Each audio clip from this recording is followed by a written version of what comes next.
I am in Buzzard's Roost Park on the Sky Blue Trail. This is I believe the new, I think it's called the Ridge Trail. And it's more complete than I thought. I came across the bridge earlier. But right now, I believe I am on the other side of this stream from the Hoggard ruins. And I can't see the ruins, I can't see the distinctive catalpa tree that is there. But I see several open-grown trees that I recognize approaching from the other way. These are trees that grew out in the open, not part of a forest, and the forest is growing around them. They have limbs, or used to have limbs, down below. These two leaning towards each other are two of them. And there's, I believe, the shagbark hickories here are also open-grown trees. But I remember that they are down here in this little stream below the Hoggard home site. And I believe they were here to help provide shade for livestock grazing along the stream. And I'm certain there were livestock here because there is a well dug down near this waterway in a place where you wouldn't need one because there's water right there in the stream. At least most of the time. I'm certain it dries up in the summer. But that well would be to water the livestock, the cattle probably grazing out here under the shade. So somewhere on this opposite hillside, I'm pretty certain, is the Hoggard ruins, and that their farm lane came down here, which I have spoken about in previous visual tours, video tours here. This ridge trail continues ahead. You can see the sky blue blazes, and there is a cedar tree that has given up the ghost as the forest starved it to death. It's lying on the ground here like a giant spiky pencil. And also I've got a nice grove of pawpaw trees here, and most of them are probably all the same plant. It just shoots from the same root system. Here's a red cedar, starved to death by the forest growing up around it. And these orange flags are the property line. Adjacent property owner here. There is a deer stand in the center here, and another one farther up. I think he likes his hunting, which deer need predators. The numbers need to be controlled, or they will damage their ecosystem. So come out, check out the Ridge Trail. I've made several observations which I haven't recorded, which would be nice teaching lessons for kids who want to learn wilderness and history and geography, cultural and natural. Yes, you can see the blue blaze or yellow blaze in the center of the frame here of the Hoggard Trail. So I think this is the uphill stretch over here to the Hoggard ruins. I might be a little downstream. Let's go up and see if we're anywhere near that well I'm familiar with. And I think there's a few more open-grown trees, but I want to take a look at this grapevine. It's a nice big vine. And a lot of times people want to cut these and kill them because it looks bad and they think it's damaging the tree, but it's a natural and a native part of the ecosystem. Don't do that. And actually this has been cut. It shouldn't have been.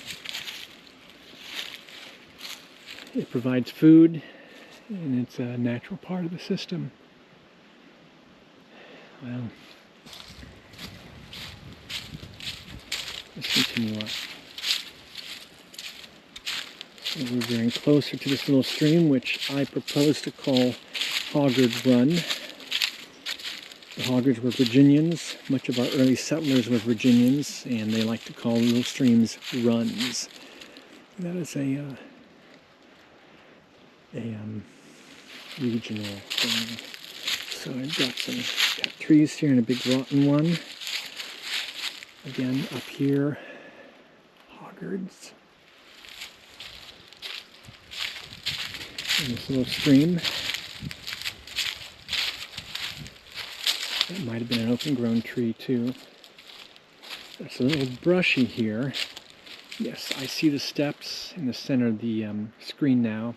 The upslope to the Hoggard home site, right where the their farm lane came down this slope. It's complicated, but that came down from the township road down to the stream. So somewhere around here is that wall.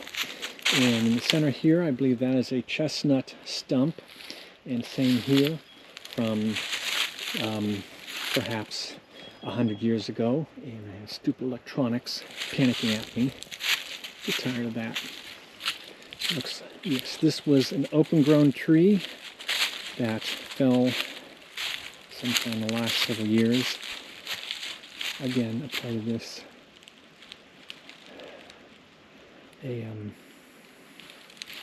cultural geography remnant of the farm. That will make a nice home for a critter.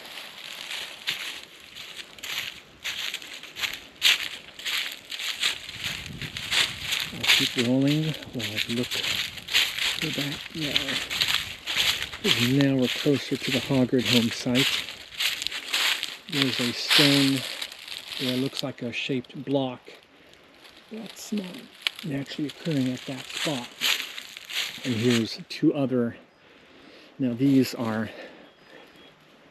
open-grown trees, definitely. Much better examples of it. Here's the well. And hopefully people aren't vandalizing it like they did the Hoggard ruins.